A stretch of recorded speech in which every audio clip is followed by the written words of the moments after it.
Mechanical गुरु channel को subscribe कीजिए और बेल आइकॉन को दबाइए लेटेस्ट अपडेट पाने के लिए। हेलो दोस्तों, आज के इस वीडियो में हम एक फाइनल ड्राइव के बारे में बात करेंगे। फाइनल ड्राइव प्रोपेलर शाफ्ट और डिफरेंशियल के बीच में लगी होती है और एक फाइनल ड्राइव में कई तरह के गियर्स का यूज होता है, जैसे कि BVL, pinion and crown wheel और व्हील एंड वॉर्म अरेंजमेंट्स का भी यूज होता है। तो इस वीडियो में हम फाइनल ड्राइव में कौन कौन से गियर्स का यूज होता है उस बारे में भी बात करेंगे। तो लास्ट तक बने रहिए मेरे साथ। मेरा नाम है अंकित, आप देख रहे हैं मैकेनिकल गुरु। चलिए शुरू करते हैं, आगे बढ़ते हैं। एक फाइनल ड्राइव का मेन काम होता है परमानेंट स्पीड को रिड्यूस करना और ड्राइव को टर्न करना 90 डिग्री में। एक फाइनल ड्राइव रोटरी मोशन को 90 डिग्री में कन्वर्ट कर देता है, यानी कि जो प्रोपेलर शाफ्ट का मोशन हो रहा है वह ऐसा होगा और फाइनल ड्राइव से जो मोशन मिलेगा वह प्रोपेलर शाफ्ट के मोशन के परपेंडिकुलर रहेगा। और final drive permanent speed reduction कराता है, यानी कि प्रोपेलर शाफ्ट का जो आरपीएम होगा तो फाइनल ड्राइव से आउटपुट जो आरपीएम मिलेगा उससे प्रोपेलर शाफ्ट का आरपीएम ज्यादा होगा, यानी कि आरपीएम को, स्पीड को लिमिट में रखने का काम एक फाइनल ड्राइव ही करता है। कार्स में 4:1 के रेशियो में स्पीड रिडक्शन होता है, वही हैवी व्हीकल्स में, कमर्शियल व्हीकल्स में 10:1 तक के रेशियो से फाइनल ड्राइव स्पीड को रिड्यूस करता है। और इस फाइनल ड्राइव में कुछ गियर्स लगे रहते हैं जिनकी मदद से इस स्पीड को रिड्यूस किया जाता है और ड्राइव को टर्न कराया जाता है। और ये फाइनल ड्राइव परमानेंट रिडक्शन भी सिंगल स्टेज या मल्टी स्टेज में करता है। अगर आपको कम रिडक्शन करना है, जैसे कि 7:1 या उससे कम, उसके लिए सिंगल रिडक्शन फाइनल ड्राइव का यूज किया जाता है। और अगर आपको ज्यादा रिडक्शन करना है स्पीड का, 7:1 से ज्यादा रिडक्शन करना है स्पीड का, तो उस केस में 2 स्टेप फाइनल ड्राइव का यूज किया जाता है। जो फाइनल ड्राइव अमूमन ऑटोमोबाइल्स में लगी रहती है उनमें एक बीवीएल या क्राउन पिन लगा रहता है। इस फाइनल ड्राइव का जो बीवीएल पिनियन है वह प्रोपेलर शाफ्ट के साथ कनेक्ट रहता है यूनिवर्सल जॉइंट की मदद से, और जो क्राउन व्हील है वह डिफरेंशियल के साथ कनेक्ट रहता है। अगर आप यूनिवर्सल जॉइंट और डिफरेंशियल के बारे में नहीं जानते तो मैंने पहले एक वीडियो बनाया है, आप जाके चेक कर सकते हैं। 3 तरह के गियर्स का यूज अमूमन फाइनल ड्राइव में किया जाता है, उनके बारे में बात कर लेते हैं। सबसे पहले straight BVL gears. Straight BVL gear में स्ट्रेट टीथ रहते हैं, यह सबसे सिंपल है और इसके बनाने की लागत भी कम पड़ती है।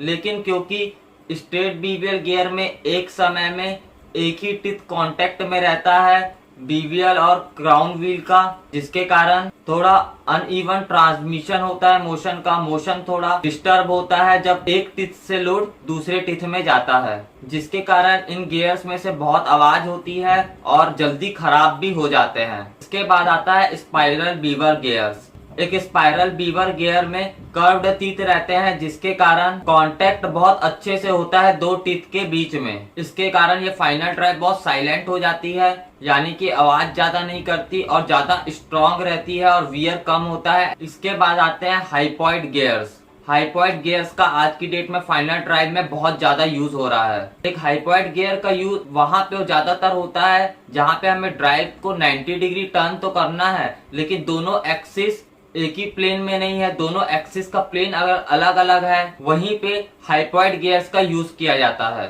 और टीथ का शेप सेम वैसे ही रहता है जैसा कि स्पाइरल बीवल गियर का टीथ रहता है, बस बीवीएल पिनियन का शेप हाइपरबोलाइड के टाइप का रहता है, जिसके कारण हम 2 ऐसे शाफ्ट को कनेक्ट कर सकते हैं जिन दोनों शाफ्ट के एक्सिस अलग अलग प्लेन्स में है। हाइपॉइड गियर के केस में पिनियन शाफ्ट का एक्सिस हमेशा क्राउन व्हील के एक्सिस के नीचे रहता है। इसके कारण हम प्रोपेलर शाफ्ट की हाइट और नीचे कर सकते हैं, जिसके कारण चेसिस की भी हाइट नीचे हो जाती है, जिसके कारण गाड़ी का ग्राउंड क्लियरेंस कम हो जाता है, जो कुछ लोगों के लिए एक डिसएडवांटेज है। हाइपॉइड गियर सबसे एक्सपेंसिव है, असेंबल करना इनको मुश्किल है और हाई प्रेशर में लुब्रिकेंट की भी जरूरत पड़ती है। हाइपॉइड गियर अगर किसी फाइनल ड्राइव में यूज हो रहा है तो वहां पे पिनियन, उसका शाफ्ट, क्राउन व्हील और उसका शाफ्ट, यह सब निकल क्रोम एलॉय स्टील से बनाए जाते हैं। उनके बाद मशीनिंग की जाती है, इनके ऊपर कार्ब्यूराइजिंग की जाती है, फिर केस हार्डनिंग की जाती है ऑयल में क्वेंच करके।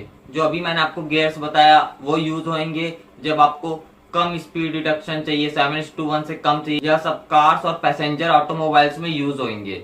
लेकिन अगर आपको ज्यादा स्पीड रिडक्शन चाहिए, कमर्शियल व्हीकल्स में वॉर्म एंड व्हील अरेंजमेंट का यूज किया जाता है। जितना बीवीएल, पिनियन और क्राउन व्हील्स का यूज होता है ऑटोमोबाइल्स के फाइनल ड्राइव में उतना ही वॉर्म एंड व्हील अरेंजमेंट का भी बराबर यूज होता है। मेरे बगल में आप डायग्राम देख सकते हैं। यह अरेंजमेंट बहुत इफेक्टिव रहता है और ड्राइव भी बहुत स्ट्रॉन्ग रहती है। अगर आप बीवीएल और पिनियन गियर से कंपैरिजन करेंगे वॉर्म एंड व्हील अरेंजमेंट का, तो वॉर्म एंड व्हील अरेंजमेंट में आप ज्यादा स्पीड रिडक्शन कर सकते हैं, जैसा कि मैंने आपको पहले बताया। अगर आपको ग्राउंड क्लियरेंस कम चाहिए तो आप वॉर्म व्हील को नीचे लगा सकते हैं, जिससे कि आपको चैसिस हाइट कम हो जाएगी। और अगर आपको ग्राउंड क्लियरेंस ज्यादा चाहिए तो आप वॉर्म व्हील को ऊपर लगा सकते हैं। यानी कि हर तरह के डिमांड के लिए आप वॉर्म एंड व्हील अरेंजमेंट का यूज कर सकते हैं। Disadvantage worm and wheel arrangement का बस यही है कि इसका कॉस्ट बहुत ज्यादा है और बीवीएल गियर से इनका वेट भी बहुत ज्यादा रहता है। और अगर फाइनल ड्राइव सिंगल स्टेज है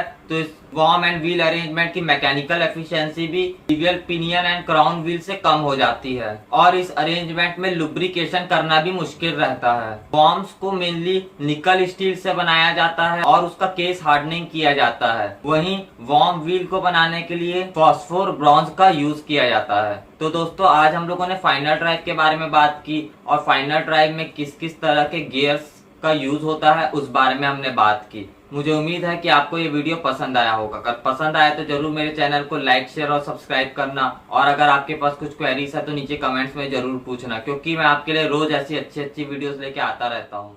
जय हिंद, वंदे मातरम।